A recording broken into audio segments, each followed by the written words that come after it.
So far we saw how we can sniff and get any username and any password that is entered by any user that is in our network. Even if the user enters the username and password to a page that uses HTTPS, we saw how we can downgrade HTTPS to HTTP using SSL strip and gain access to the account. And even if the user doesn't actually enter their password, if they use the Remember Me option, so they actually get authenticated using the cookies, we saw how we can steal those cookies and inject them straight into the browser and gain access to their account without having to enter the password. The only problem is that with the session hijacking or the cookies, sniffing the cookies, it doesn't work if the pages after the login page still uses HTTPS. So if HTTPS is used everywhere, session hijacking is not useful. So from all that we've learned, the only case that we won't be able to gain access to any account in our network is that if the target person is logging in without entering his password, so he's using the Remember Me option, and if the website that he's logging in uses HTTPS everywhere. The only thing that we can do in that case is to create a fake website and use DNS spoof so that every time the target person tries to log in to his website, so for example if we're trying to steal a Gmail account and the user logs to his Gmail without entering the password, he has it stored. So once the user enters gmail.com, we're gonna DNS spoof him to a page that looks exactly like the login page for Gmail. So the user is gonna think that his cookies expired, because cookies do actually expire, and the user gets asked from time to time to enter the password. So he's going to be asked to enter the password again. Once he enters it, this fake page will store the password on our device. To create the fake page, we're going to use a tool called Set Toolkit, Social Engineering Toolkit. It can be used for many different things. In today's lesson, we're only going to use it to create a fake clone to gmail.com. So let's see how we do that. I'm using version 6 of this tool because the newest version didn't work for me for some reason, so I downgraded to version 6. All you have to do is just download, open the directory, and run it using just Set Toolkit. So I'm gonna choose the social engineering attacks, then I'm gonna choose the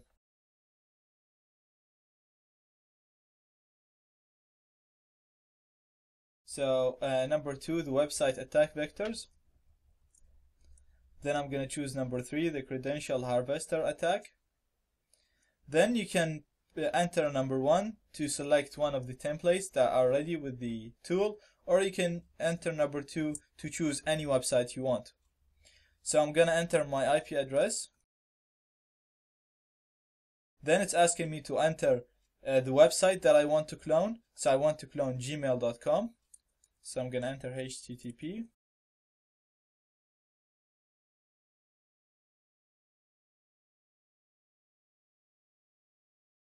And that's it. The website has been created and has been copied to my own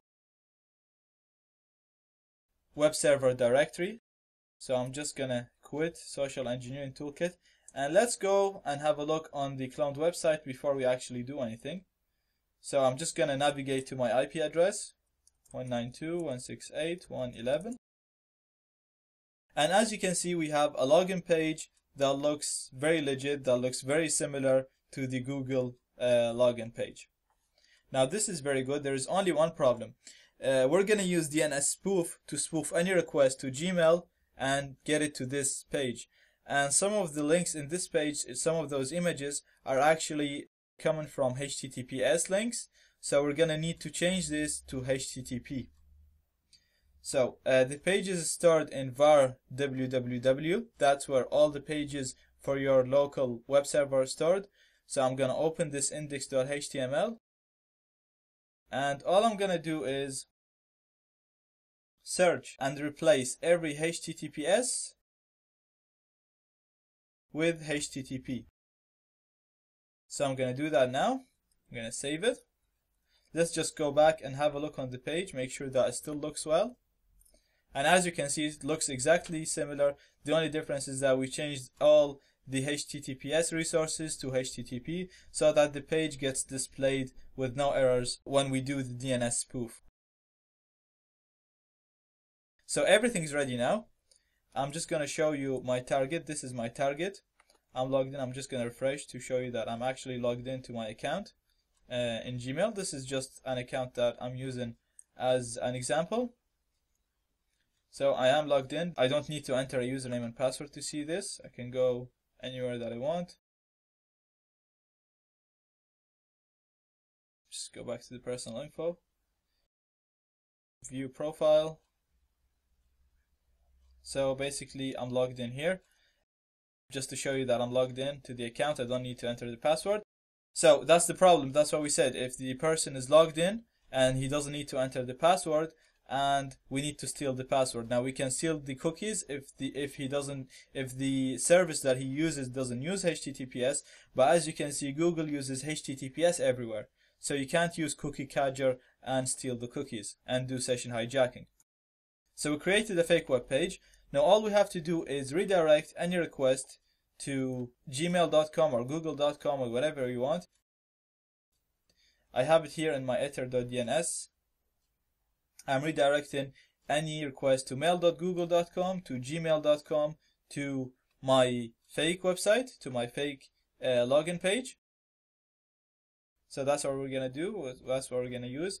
We explained in a previous video how we modify the ether.dns and how we carry out a DNS spoof attack. So I'm just going to do it now quickly. It's going to be ethercap text mode quiet m arp remote I LAN 0 p DNS spoof. And I'm going to put my targets. So the same command that we used in the previous video. Make sure that I have the groups and DNS spoof is enabled. Then I'm going to enable IP forwarding. Everything's perfect. Everything's ready now. So we're going to go to the target person. So let's pretend that the person was actually browsing, doing whatever he wants, and then he's trying to go back to his account. And he tries to go to mail.google.com. It looks like he's actually being asked again to enter his username and password because cookies do actually expire. So and users do get asked from time to time to enter their username and password again. So this is not suspicious. And also you can see it's still here. It says gmail.com, so it's nothing suspicious about it. So the user is going to be okay, yeah, my session has expired, so I'm just going to enter my username and password again. So it's going to put the username, going to put the password 123456. He's going to put enter. And if we go back, we can see here we had the spoofing worked. Let's close this. Now in the same directory where the fake web page was, in var www, we have an extra file here, and that's the file that contains all the data that's going to be logged. So if you double click it, you'll see that someone tried to log in with this username and the password was 123456. Using ARP poisoning and sniffing the password is better and it's easier. Downgrading HTTPS to HTTP, we can still do that, and we can steal the cookies and inject them. The only case that we can't gain access to the account is when the user uses the Remember Me option and all the page that he's logging in uses HTTPS everywhere. So the only way to get around that is to use this method, is to use a fake page and use DNS spoof to redirect any request to his account page to this fake page, and he's gonna think that his cookies has expired, and he's gonna enter his username and password, and we'll be able to capture them.